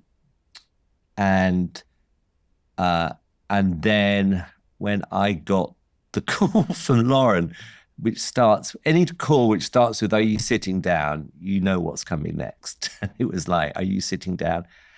Yes. Well, and she told me, and yes, it did absolutely change everything in my life. I mean, it made me happy again. For me, it was perfect because, you know, like we were talking earlier on about our childhoods, you know, it was just brilliant. It's like fantastic. I remember the first time I watched Jungle Book with him, and I'm looking over and seeing the joy he had watching that movie. It was like, oh my God, I remember how I felt when I saw the Jungle Book. He saved you in many respects, didn't he? Without question. Without question. Yeah. I really, really had reached the point where nothing mattered. Even to the point where I almost can't even remember everything from that period. It hit me so hard. I was like, because the hardest thing also was being on television as well. Because I'm like, God, I feel like a clown here, you know, because I'm dying inside. And yet, you know, I've still got to, you know, do what I'm being paid to do, you know, as best as I could. But, you know, I put on a ton of weight. I was eating just junk. It was like, if I had got hit by a bus the following day, well, I'd be dead. But I wasn't worried about anything like that, you know. Was there a darkest day in that period that you recall? Yeah, the whole time was dark. Yeah. I can absolutely relate to when people reach the lowest levels, you know, you possibly can, where essentially, you know, being alive doesn't matter anymore, you know, because you just go, what have I got to live for? Did you have those thoughts? Yeah. Yeah. I'm not thinking I want to take my own life, but thinking if something terrible happened, it wouldn't bother me. to myself. What I have learned, fortunately, is unfortunately we are all going to go through this, and it's how we cope with it. And being able to talk about it, I mean, I've spoken, publicly about mental health, particularly men's mental health, because there's no question. I do still suffer from depression at times. I've really suffered from depression in the past. I am actually very thin-skinned at times, particularly when someone is disloyal. That I take things like that very, very badly. I noticed this because I read, it's interesting, I read, I was reading loads of articles and loads of things, trying to understand, you're obviously doing all this research, and the word loyalty came up over and over and over again as something you would say, sometimes in interviews, as being really critically important to you. Yeah. And I was thinking, of all the people I've ever interviewed, why is loyalty the word that he uses when he describes artists he's worked with and bands and Louis Walsh? Yeah. I watched an interview where Louis Walsh said, the thing Simon loves about me is I'm loyal. Yeah. Because of, a lot of what we spoke about today, my upbringing, my working life, nothing was ever handed to me on a plate, so, but when people took the time, like Pete Waterman, there have been, fortunately, a lot of people over the years who've been amazing, have come in and helped me achieve, because I could never have done what I did without, the people who worked with me over the years. I've just been very lucky in the main. 99% of the people have been just fantastic. However, I take it really badly when someone who you consider to be a friend rewrites the narrative afterwards, and they become, because things haven't worked out for themselves, they have to blame somebody else. Right. And it's like, but we're all in that position, there's certain things I can't talk. Sure. I would talk to you privately about why that particular time, some other people I was working with, look, again, on the bright side, as long as you're happy today, which I am, thank God, and I'm at peace today, thank God, then a lot of the bad things that happened previously, it's like, well, that's your destiny, If the lights had been red instead of green on a certain day, Eric may not have been conceived. And that's how I look at life, Your new work-life balance, I found it quite interesting. You've put a lot of sort of parameters and boundaries in place with this new post-Eric Simon Cowell. Some of which are, you don't work Fridays. I read that. Not really, no. Not really. No. Okay. You don't engage in emails after sort of 5:30, 6 p.m. really? Never. Interesting. Never. Do you have social media? I have it, but I don't look at it. Okay. So how do you stay away when you log on your phone? Well, I don't have a phone. You don't have a phone at all? Well, I have a car phone, which I occasionally use, which is actually an American phone. And I swear, I don't even know how to use it. So you don't have a mobile phone? I have one that sits in the car. Okay. 9 times out of 10, I'll use somebody else's phone because I don't even know how to work it anymore. I hate them so much because I tell you why, I think they're boring. It's almost like, for me, it's like having a toaster with you all the time. It's like, it's a toaster, and a phone is just as boring. It's like toast is nice, and occasionally a telephone call's nice, but not all the bloody time. When did you make that decision to get rid of your phone? When I realized by not being on it for about 3 or 4 months a year, I was happy at that time. And then when it was like, oh God, it's time to turn my phone back on, I started to dread it. And then one day, I thought I'd lost it, and it's, oh God, I've lost my life. And it's, oh, stop being so dramatic. It's a stupid telephone. I don't use 99% of the things on it. And I actually really like talking with people like we're talking now. I like meeting people, and I like talking from a landline if I have to, because the sound's nicer as well. I think people would be pretty shocked to hear that Simon Cowell doesn't have a phone, because you've got this like business empire you have to run. You've got all these people, these artists, these TV, all these things.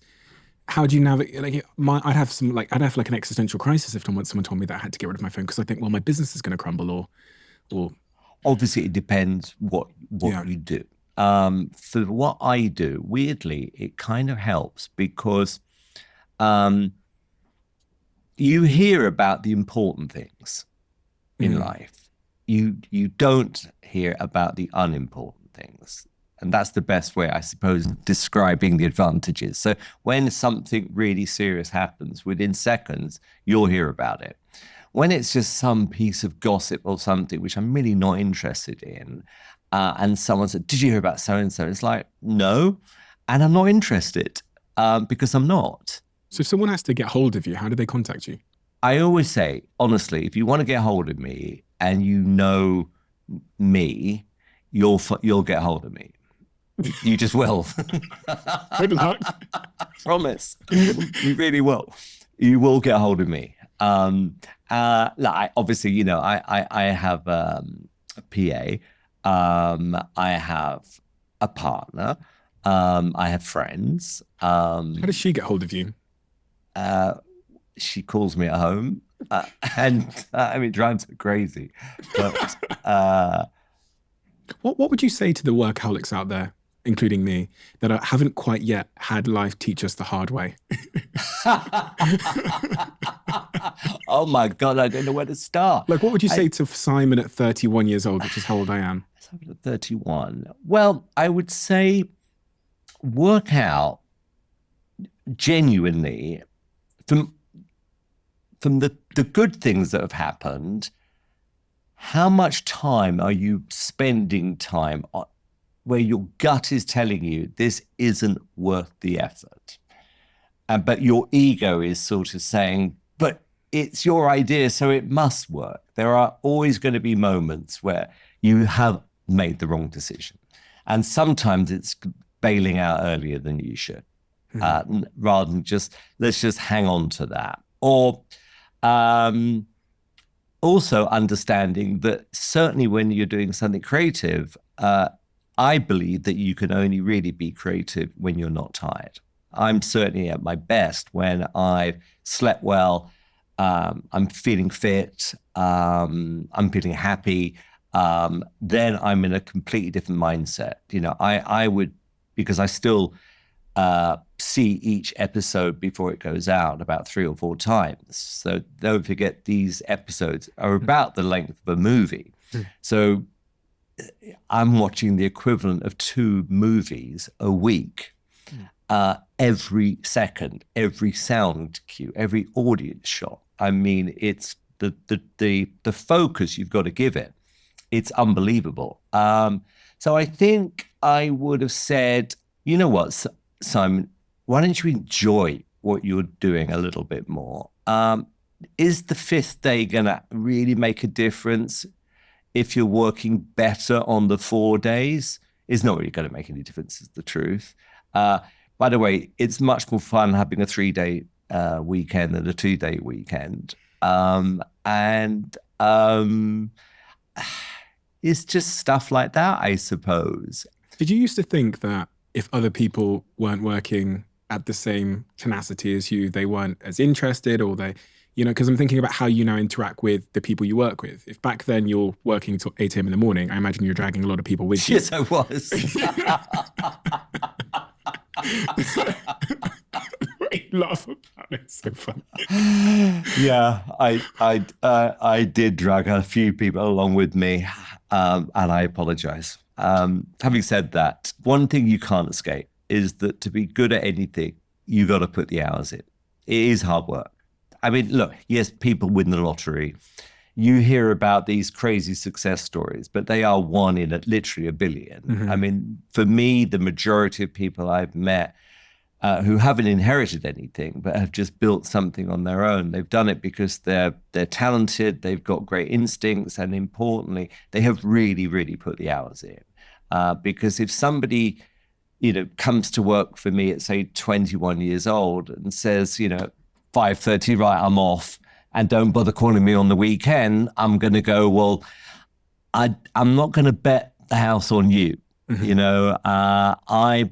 When I was younger, genuinely, I didn't even think about weekends. It was like when I was a runner, I would do 18-hour days and loved every second of it, because for every day I was doing it, I was learning something more.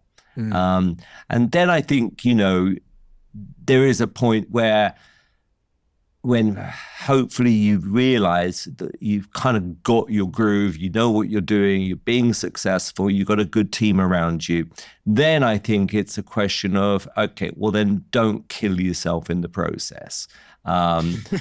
Seriously, find, and this is, going back to phones, which is, and I'm the same with emails, is even if it's great news, and you get the news at 7, 8 o'clock at night, you can't just go, right, I'm going to sleep now, because your brain's going to go into overdrive. And I think, getting good sleep is crucial, absolutely crucial. You hear about these people who survive on 4 hours sleep at night. I'm like, how? I need like 10 hours if possible. I really believe that sleep is the best medicine your body can have, and the ability to be able to sleep peacefully, that's really, really important. Imagine if old Simon had you say that. He'd be like, yeah, right. You said don't kill yourself in the process, but 2020, you had a very, very serious accident, which was unfortunately at the time of the pandemic. So we're all trapped inside anyway. You were on an electric motorbike where you had an accident and broke your back in 3 places. You had a very intense 6-hour surgery, which included having a metal rod put into your back to stabilize it. And according to all the accounts that I've heard, you were very lucky to be alive. Yeah. Actually, yeah. It was pretty bad. I think that's an understatement from what I've heard. Again, there is a silver lining, because I wasn't fit prior. I thought I was fit. I looked okay, but I wasn't fit.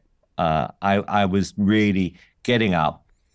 Even though I changed my hours, I was still getting up, going straight to the telephone, and I would sit by that telephone for hours and hours and hours. And I really wasn't getting the steps in. I wasn't eating properly and all this kind of stuff.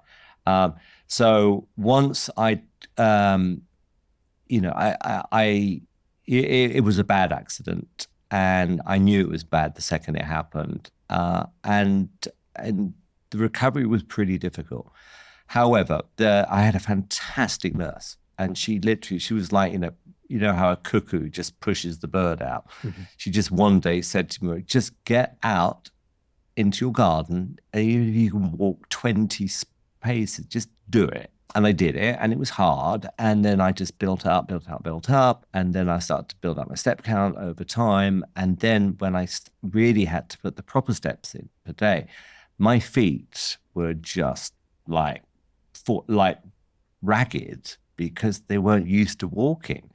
So it was weird. If I had to go back in time again to get to where I am today, I would have gone through that again. As bad as it was, the upside was worth it, because if I hadn't broken my back, I don't think I would have ever realized how unfit I really, really was. You spoke about, because the pandemic is an interesting time to have a debilitating injury like that, because you're trapped inside as it is. When you have a back injury or any severe injury like that, you're immobilized. Yeah. And all of this has a really significant impact on your mental health, because I've sat here with people who have had a back injury, like Craig David. I remember him telling me the darkest depression he had in his life was when he injured his back and couldn't move much anymore. Yeah.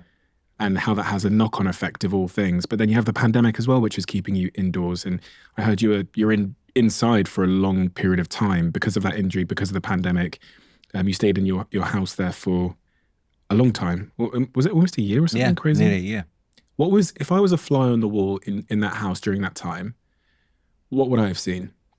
Well, again, really the hardest thing was because the guy had to.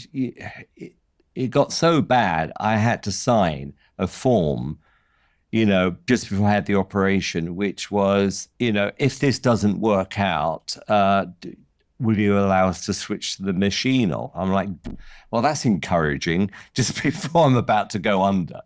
So I'm thinking, God, this could be it. But I was in so much pain. I was just thinking, just please, just get me out of this pain. And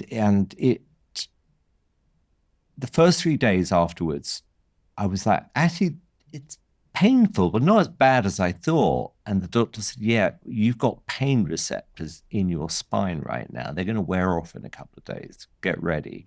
And when they wore off, it was like, whoa, it was unbelievable. And then I'm on all these pain-killing drugs, blah, blah, blah. And do you know what I'm doing? I'm phoning my lawyer saying, where's my will? And then I'm also trying to sell a show at the same time. Unfortunately, my PA knew I was just all over the place. And she was saying, yeah, the person you're trying to get hold of isn't available right now. But, obviously I was just so delirious. I was just all over the place for the first 3 days, because after a traumatic injury like that, you are. But I had a fantastic surgeon. I really got off the painkillers much earlier than they thought I would, like a month earlier. And that was, for me, really significant. And then when I started to put the steps in and getting up to 20, 30,000 steps a day without my feet falling apart, it was like, actually, it was worth it. Genuinely worth it. Is this when you first went to therapy? Around this time? It was, yeah. And I think it was probably because after that injury, and all the time I'd had to think about things, I really had a chance to kind of really think things through and go, it would be actually crazy for me not to go to therapy after everything I've gone through, and talk to somebody who is an expert, who you can trust, who can advise you. And it's a bit like really going to the gym. It's like, wow, you feel great afterwards. Yeah. And it's, you think initially, oh, it's going to be a bit embarrassing. How do I start the conversation? But they're so good and they're so well trained at what they do. It gave me, I don't know, it just made me feel better in so many ways, because stuff that used to bother me, I would talk to them about, and you almost kind of get the answer, it's going to be, but someone needs to tell you other than yourself, if that makes sense. Yeah. You know the answer, but you kind of need someone to validate it. Yeah. Did you go to I've been to therapy. I've also been to therapy with my partner, do couples therapy every week. Yeah, I've done that. Which is really useful. Yeah, my God, ours would make the best reality show on the planet. Keep thinking it's a good idea. Seriously. What was when you went to the therapist, was it because of how you were feeling following the back injury and the pandemic? Or was it just more broadly that you hadn't processed a lot of things throughout the last couple of decades? Was there a specific issue you went with? That's a good question. I think I met a few people who were in the entertainment business, and we spoke a lot about how do you deal with this, how do you deal with that, and they all, two people in particular, said we went into therapy, and they said, have you tried it? And I went, no. They said, try it once, see how you feel. And when I went, it was very interesting, because what you realize is that most of us have actually bottled stuff up, somewhere in our bodies, and it's like a release. And we all need that release, because there's something in your brain which you haven't spoken about, or something that's bothered you and you don't know who to talk about, or whatever. And actually, it's not a weakness. If anything, it's a strength to be able to admit that we are all vulnerable, that none of us are perfect, that we do need help. And there are people much smarter than us who can just help you. And why not take advantage of that? Because I promise you, I don't believe there's a single person in the world who would go to a great therapist and then walk out and go, yeah, I didn't need that. But we all do, right? In the same way, we're discovering things about nutrition and, food and the importance of that. And, a lot of what we were talking about, social media and some of the negativities, all these things, we're not programmed, I don't believe, to deal with so much so quickly. So we've got to find, different ways of not just sorting your bodies out, but sorting your mental. It's not even mental health. It's just life. It's that. Just having someone who's trained to give you better priorities, other things to think about, things you don't have forgotten about, all those kind of things I learned through doing it. Has it had a big impact on you? Massive. Yeah, massive. Yeah. And in fact, I got out the habit only because of my schedule, and I'm due back, I think, in about 2 or 3 weeks' time. And I literally can't wait, because I really do think I found someone special. His name's Justin. If he's listening, Justin, you are the best. I adore you. And I consider him, a friend. I really, really like him and respect him. Sometimes we don't get to say to people how much we appreciate them and all the impact we've had on them until they're gone. Yeah. Because especially as men, sometimes we can be a little, I'm just speaking for myself here. I can feel a little bit, I think how I was raised, a little bit about expressing my emotions sometimes. Yeah. So Justin, for example, what would you say to Justin as in terms of how he's helped you, if he was listening? I think if we had a list of what's the most important things, the top 10 list of priorities, he's changed the order of what would have been my 1 to 10. He's shuffled the order. So something that might have been number 8 might have become number 3 now. And he's simplified my way of thinking, which is, he said to me, Simon, I think you actually overthink a lot of things, by the way. And I'm like, actually, you've got a point, I do, actually. And a lot of what, we've been talking about today, a lot of this has come from working with Justin. And like I said, having absolute no embarrassment whatsoever about the fact that I needed it. I think, like I said, a lot of people, in my opinion, do need help, full stop, at some point in their lives. And it is nothing to be embarrassed about. It isn't. Eric comes to you and says, Dad, you've built an incredible business. You've been incredibly successful. Dad, I need some advice. I want to be successful in my career too. I'm planning on doing something special, which I don't know what it is yet, Dad, but I want to be successful when I go into the professional world. What advice would you give me, Dad, based on the career you've had? What are those foundations, those fundamentals? I'm going to say to him, be good at what you do, and therefore be patient and learn. And the learning and the getting there is as enjoyable as being there, because in my opinion, it is. Having gone through both sides, I've been at my happiest when I'm broke. I've been at my unhappiest at times when I've been wealthy. And I've also been happy when I've been successful. The most important thing is, on a Sunday night, you want that feeling of excitement that Monday is coming. And it's something to look forward to. And that this is what we're supposed to do in our lives, is do something which we enjoy. And it's not a question of having more than other people or less. It's irrelevant. There's always people who have less than you and more than you. That's not really the measure of your happiness.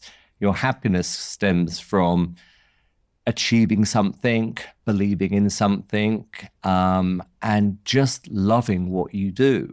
I'm very lucky because I still love what I do. I mean, yes, there are times when I'm like, God, this is a long day today, or, it hasn't been a great day, but overall, I pinch myself still because I'm fortunate enough that I am able to do something which I really, really love doing. I love creating things. I love thinking of things.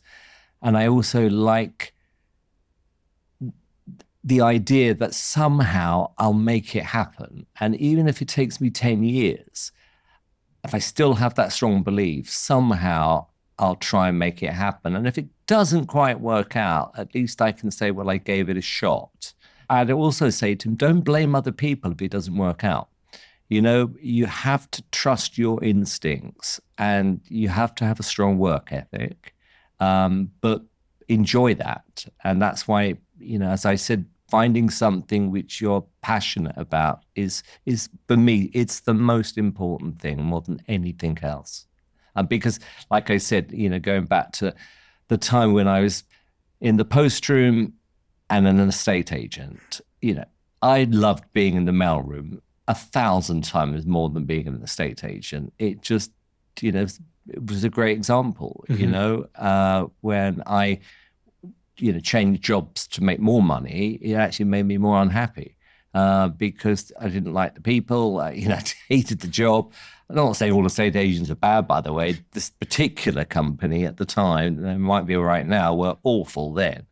But that's what I think I would say to anyone I like or didn't like, find your passion and then try and be the best at it. Legacy, yeah. That's been front of mind for you recently, hasn't it? Yeah, it is a lot, yeah. And to your point, when when we're doing something like this or something I've made in the past, I'm always aware, or if I'm editing a clip on a great contestant, I'm very aware that is their legacy as well. And I want to make that clip like perfection in my mind, I want every second of it to be beautiful and cinematic, and because they live online forever, these clips now. But yeah, legacy is, I think about this a lot, definitely. And I think somewhere I read, it was a great quote about, I'm going to say this really badly, but it's along the lines of, if you live your life with your eyes open wide enough, you will eventually find the person you're looking for, i.e. my Pete Waterman, because don't think, certainly when you're younger, that you've got all the smarts to do it yourself. Being smart is finding the person who is smarter than you, who is willing to take you under their wing. But to get that person to take you under their wing, you've got to show them, I'm prepared to put the work in as well. And if you could paint the picture of your own legacy, the legacy that Eric will remember of Simon Cowell, what is that legacy that you would like to leave him with? And I guess the world with? Oh, well, I think I like people. I mean, I genuinely like people. I remember being about 6 years old and seeing somebody, I think it was the Ideal Home exhibition. And I went, oh my God, it's so-and-so. I'm completely starstruck. And I just went over and said, hi, can I have your autograph? And he went, no. And I was like, I was destroyed. And I have never, ever said no to somebody. It drives Lauren And even Eric's sometimes crazy because I don't care. In the middle of dinner or whatever I'm doing, if someone wants a picture, an autograph, I'll always say yes because I take it as a compliment, because it's they watch something I've made, and I also know in reverse what it feels like if someone's rude to you, because if you don't like people, you can't do this job. So I hope my legacy will be that, I kind of achieved everything, without a head start, and I've treated people well. That's what I would like to think I'll hand over to Eric, both of those things. Although you have changed your life in many ways, Yes. pretty extreme ways, very extreme ways, from the sort of the pre-Eric Simon to the post-Eric Simon, who has put boundaries and balance in place and is focusing more, you talked about that priority list of 10 things with your therapist. It's quite clear in everything I've read that number one priority right now is the family. Yeah. And everything is secondary to that. That's accurate, right? It's accurate. Yeah, it is. But I think what concerns me a lot at the moment is, and I hope things are going to change, is that I do see bullying on the rise. And I think that is partly actually a lot to do with social media. I do see, unfortunately, people unhappy because they think they need material things in their life to make them happy. And look, of course, it's better to have money than not, but it's not everything. And, like I said, I can genuinely say that because I've experienced both. Yeah. I preferred it when I had money, but it wasn't the end of the world when I didn't, And so I get sad a lot of the times when I think about people who think, well, I'm not great at school, so what am I going to do with my life? Or I need everything by the age of 21 or blah, blah, blah, blah, blah. It's like, actually, you know what?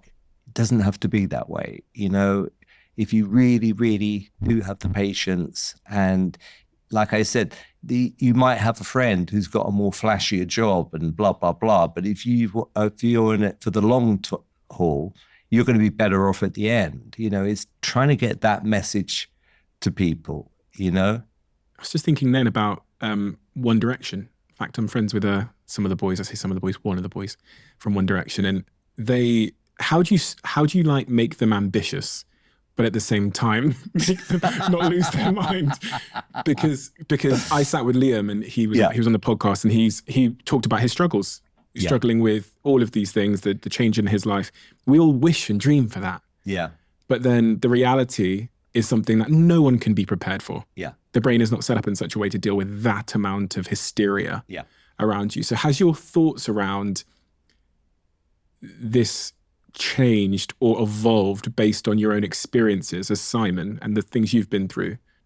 Well, personally, I think it's better to have success than not. Yeah. What is great, what I said to the boys, and, it was quite obvious, once they were on the show, they were going to be really, really successful with the right records. They just, for me, they were like the perfect group. Are they the most successful artist you've ever developed? Gosh, I actually don't know the answer to that. Well, no. I know they were very successful. They sold a lot of records. Okay. They made a lot of money. I said to them, a lot of what we're talking about, which is, don't ever complain about paparazzi because they are going to take your pictures. Don't complain about invasion of privacy because people are going to always want a picture taken with you. Don't complain about the long hours because there are going to be long hours. So if none of this, if any of this is a problem, just do something else. Because I promise you, all of this is going to come with it. There'll be times where you're going to go, my God, this is a grueling schedule. And, oh my God, can't someone just leave me alone for 1 minute? Because I want to have my dinner. Why are you taking my picture? That is going to come with the territory. And the truth is, it's worth it. It's a very, very, very, it's not even a price to pay. It just comes with it. It's hard work. You are going to become well known. And you are going to lose a lot of your privacy. If you want to be an accountant, you're not going to have any of those issues. It just won't be as much fun. So, some people want to be accountants. Some people want a more exciting life. I've always been a huge fan of bands because it's a much easier way. First of all, I think it's more fun being in a band than being a solo artist. Yeah. Particularly if you like your bandmates. It's a brilliant way to get noticed if you want to become a successful solo artist, like they've all become. And being in the band was the catalyst to that. I'm about to do it again this year. Yes, I heard about this. You're searching for another boy band. Yeah, and I'm doing it because, right now, there isn't, I don't think, a band who has been as good as One Direction since One Direction, in my opinion. And if you look at the amount of solo artists versus bands right now in the world in pop music, it is unbelievable. I mean, if you think of Motown and that whole era, it was as many bands as there were solo artists. So something has gone amiss. And the only way I know to put a band together is somebody has to audition them. So we just thought, you know what? If I don't do it this year, I'm going to really regret it. So let's just do it.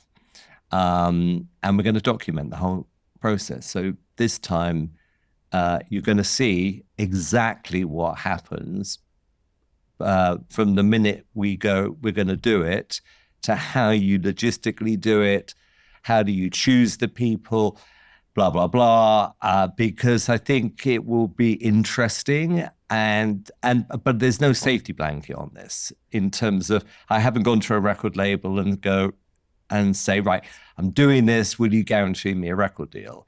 I've got to hope that the band are good enough to get a record deal. What's the secret sauce? People, I mean, it is personality. I mean, I Okay. think that's the one thing about One Direction is they all had great personalities and they were just interesting people. And as the first time I saw them as a band, after we asked them to be in a band, I was in Spain and I saw them walking up the beach. And as they're walking up the beach, everyone's looking around. No one had ever heard of them at this point. And I thought, it's unbelievable. Everyone's looking at these 5 boys as if they're already stars. And there was just this glow about them. And because, I've had hits with bands, I've had misses with bands. And it could be that I was 1% off or I was 80% off. I don't know. But when it doesn't work, there's no money in the world that will make something that isn't going to work. It's just one of those things. You just got to hope you get lucky and find the right people. Have you got better at it over time? I don't know. I don't know. It could be that I'm completely useless now. All I know is if I had to trust anyone to do it, I would trust me more than anyone else. I would. And are you waiting for a feeling? Is it like, or is there like some kind of data in AI and some Excel spreadsheet that ranks them based on, these things? Is it a feeling? Yeah, it has to be. And this is the difficulty, is that you are selling an act to somebody who I'm not. Your fans are going to be primarily teenagers. So you've kind of got to guess what that audience are going to like. But don't overthink it, because I've seen a lot of people, particularly recently, put bands together and they walk out and within 1 second, I'm thinking all of this is wrong. I can tell that someone's told them what to wear. I know what their spiel's going to be. It's all rehearsed, nothing spontaneous. And I'm thinking, why does that person, whoever's behind the scenes, why can't they let them just be themselves? That's why I said to One Direction, which is, look, I can just give you a broad kind of like I said, this is what's going to probably happen when you're successful. And then after a few years, you're going to want to leave the band. That's going to happen, and blah, blah, blah, blah. Oh, no, we're going to be friends forever. I said, yeah, whatever. Do what you like. And that was sort of it. Just say, look, when you got a problem, come to me. It's really down to you to make this work. You've got to love the records you make. You've got to influence the records you make. You can't dance, so don't try and dance. Don't ever hire a stylist because you've already got great taste. And just be yourselves and really, really have fun. Because there, like I said, there will be days where you're going to go, oh God, I'm really tired. I don't like this. And, no one will leave me alone. And then in 10 years' time, you're going to look back on this and go, wow, we had a blast. Could you have predicted, I know all the boys have done really well in their own endeavors, but Harry has become, well, he still is a megastar. And often with boy bands, once they break up, they kind of, some of them fizzle out and whatever, but Harry seems to have just taken on, he's really managed to find his own groove. Yeah. It appears.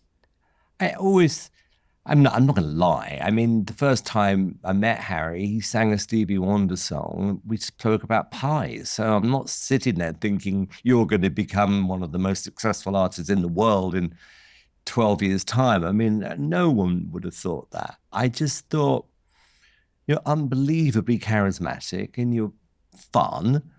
And the audience are like you, and great. And then for whatever reason, it didn't work out, in my opinion, for them as solo artists, for different reasons in that part of the show.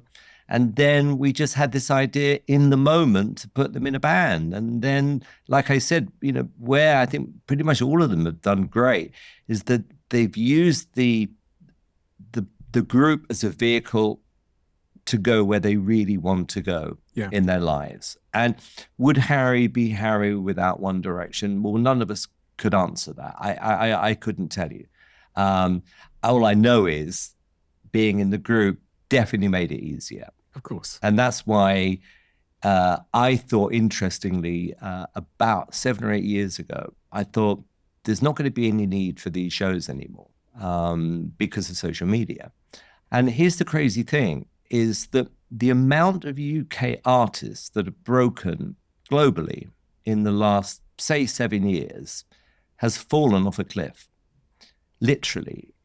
If you think about how many global artists, British, have broken globally in the last 7 years, it's possibly 3, which is crazy. I can't think of 3.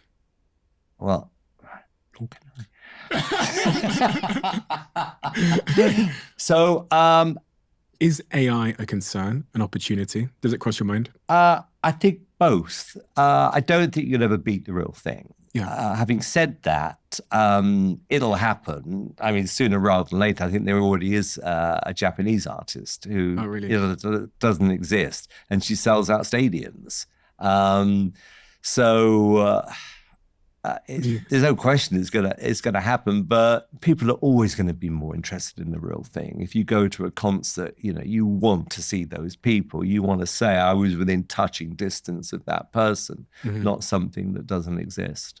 I would agree to a big extent. I actually think that a lot of the people that are actually building AI, like Sam Altman the other day, he said he believes that there's going to be a huge surge in people's demand and desire for real in-person entertainment and experiences, especially in a world if AI causes a little bit of a displacement in the job market and we have more free time, which is what he's the guy that's building ChatGPT. He says that we're going to see the industry boom around entertainment. And I've actually got a billionaire friend that lives about 5 minutes from here in a penthouse. billionaire in biotech, AI, everything. He's just a super smart guy. And when I sat with him, he said the same thing to me. He said, do you know what's going to boom? He said, people's need for entertainment. Yeah. In a world where a lot of the work can be even, cars, being a driver is the biggest employer in the world. The autonomous vehicles that are driving around San Francisco as taxis now are a glimpse of that future. So all these people that are going to be displaced in some way will have a lot of free time. Yeah. And that will cause us to be, maybe live in communes, but also just to really go back to in real life experiences. And I did a post the other day about this, how you see opposites rise, polar opposites rise together, like digital music surged, vinyl records become a little bit popular, and bowling alleys are now, seeing a surge, and these sort of flight club and these sort of in-person experiences because we've become so digitalized. And I see entertainment as one of those things, like the entertainment industry, concerts, festivals. Yeah. It's being a nice place to run to from headsets. No, I think you're right. I think, and it's a good point you make about the two opposites. Fast fashion, slow fashion, we saw that rise as well. What is so fascinating as well is seeing these brands which are 50, 60 years old suddenly become super huge again, whether it's Lego, whether it's Mario Brothers, whether it's Barbie. Because sometimes, there's this feeling of, am I just saying things were better because I'm just getting cranky, which is quite depressing. And then I go, actually, no, Queen or David Bowie or Elton John are the best artists of all time. I mean, George Michael just is. And I don't think there's anybody in the world as good as George Michael today. I genuinely don't. I wish there was. Because, by the way, he was one of the nicest people I'd ever met in my life. Really? Yeah. But no, I think we're just going through a very interesting time right now. And I'm a great believer, embrace anything that's going to help you. Don't dismiss it. But I still think, when I was talking to One Direction, I remember saying to them, our goal is for you to have enough hits that if you ever reform, that you can do stadium tours. That means you've got to have about 10 hit singles. Because that's what people want to hear. They want to hear the hits. And, if they ever did reform, that's exactly what would happen. Are they going to come back? I doubt it. You doubt it? I doubt it. Spice Girls came back? Spice Girls came back many years later? The one thing I regret is I should have kept the name. Oh, you should have owned the name? I should have owned the name. You didn't own the name? No. Who owns the name? They do. Oh, okay. That's the problem. Could have made an animation or whatever. But when you give an artist the name, it's not yours. And that's my only regret. So if you're listening, I'll buy it back from you. So they all five In fact, of them we own could do it? it as a partnership. Well, Yes, sure. there we go. Yes. You were there. But that's the only thing I do regret. Because if one of the band members, for whatever reason, say they don't want to tour, it can stop the others touring. So if it was me who owned the name, it wouldn't be a problem. You could do a tour with three of them. So that's what's stopping a tour, because do they all own 20%? I believe so, yes. Okay. I mean, Wow. I can be very naive at times, and that was me being very, very naive. So next time, that will be part of the deal. I have to own the name. They can still make most of the money, but I need to own the name. We have a closing tradition on this podcast where the last guest leaves a question for the next guest, not knowing who they're going to be leaving it for. So the question that's been left for you by our previous guest was, what one decision could you make today that would have the most positive impact on your life long term? Don't eat sugar. Really? Yeah. Yeah. Seriously. That's true. It's I just can't argue with that. it. Sleep It's and just don't eat not sugar. good for you. Yeah. Yeah. Thank you so much.